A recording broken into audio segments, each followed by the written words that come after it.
నా పేరు Dharanikota Lakshminarayana. All India Bahujan Samaj party రాష్ట్ర ప్రధాన కార్యదర్శిగా బాధ్యతలు నిర్వహిస్తున్నాను.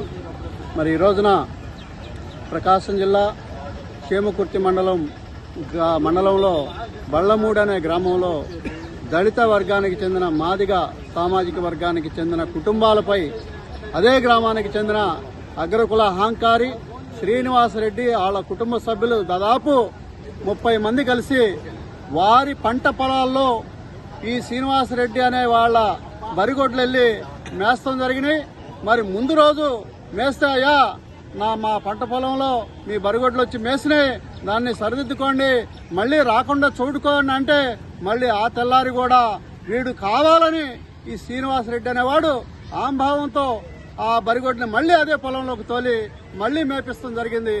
ఇది న్యాయబద్ధంగా వెళ్ళాలని చెప్పేసి ఆ గ్రామానికి చెందిన మరి రామయ్య వాళ్ళ కుటుంబ సభ్యులు స్థానిక చేమకుర్తి పోలీస్ స్టేషన్కి వెళ్లి కంప్లైంట్ చేస్తే సీఏ గారు ఎంక్వైరీకి ఒక కానిస్టేబుల్ను పంపిస్తే ఏమరా ఒక మాదిగోడివి రెడ్ల మీద కంప్లైంట్ ఇస్తావా అని చెప్పేసి ఆ పోలీసు అధికారి ముందలే మరి మాదిగల మీద ఆ కుటుంబ సభ్యుల మీద శ్రీనివాసరెడ్డి వాళ్ళ కుటుంబ సభ్యులు వాళ్ళ అనుచరులు 30 మంది కలిసి అతి దారుణంగా తలకాయలు కాళ్ళు చేతులు ఎరగొట్టి బీభత్సం చేస్తాం.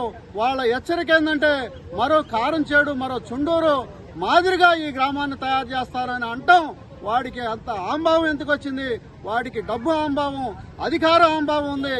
కాబట్టి ఇటువంటి వాళ్ళని అరెస్ట్ చేసి నాన్ బెయిలబుల్ కింద అరెస్ట్ చేసి ఎస్సీ ఎస్టీ అట్రాసిటీ యాక్ట్ పెట్టి వీళ్ళని మదం అణిచేసే విధంగా ఈ చట్టం తయారు చేసిన అంబేద్కర్ మరి ఆలోచన విధంగా స్థానిక పోలీసులు పనిచేయాలని చెప్పేసి, లేదంటే తీవ్రమైన పరిణామాలు ప్రజా సంఘాలు అనేక ప్రతిపక్ష పార్టీలు అన్ని పార్టీలతో కూడా కలిసి మరి ఆందోళన కార్యక్రమం చేపట్టడానికి కూడా మేము సిద్ధంగా ఉన్నామని చెప్పి తెలియజేస్తున్నాం. గతంలో కూడా చేమకుర్తిలో ఎస్టీల మీద దాడి జరిగితే మరి మేము వెళ్లి కేసులు పెడితే మరి ఎదురు కేసులు కౌంటర్ కేసులు పెడతాం జరిగింది. దీంట్లో గనక ఆ రకంగా జరిగితే మాత్రం తీవ్ర పరిణామాలు ఉంటాయని చెప్పేసి పోలీసు వారికి కూడా హెచ్చరిక జారీ చేస్తున్నాం.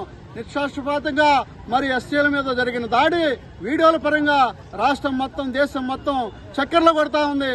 దీన్ని పరిగణనలో తీసుకొని జాగ్రత్తగా ఈ కేసుని కేసు కట్టాలని చెప్పేసి ముద్దాయిలపై కఠినమైన చర్యలు తీసుకోవాలని చెప్పేసి ఈ సందర్భంగా తెలియజేస్తూ మరి ఆ కుటుంబానికి న్యాయం చేయని పక్షంలో అన్ని ప్రజా సంఘాలు, బహుజన సంఘాలు, బీసీ సంఘాలు, మైనార్టీ సంఘాలు అన్నిటితో కూడా ఆందోళన కార్యక్రమాలు చేపట్టి ఆ కుటుంబానికి అండగా ఉంటామని చెప్పి ఈ సందర్భంగా తెలియజేస్తూ మరి రాబోయే కాలంలో అందరూ కూడా వాళ్ళ కుటుంబానికి న్యాయం చేసేదానికి సిద్ధంగా ఉండాలని చెప్పి తెలియజేస్తున్నాం.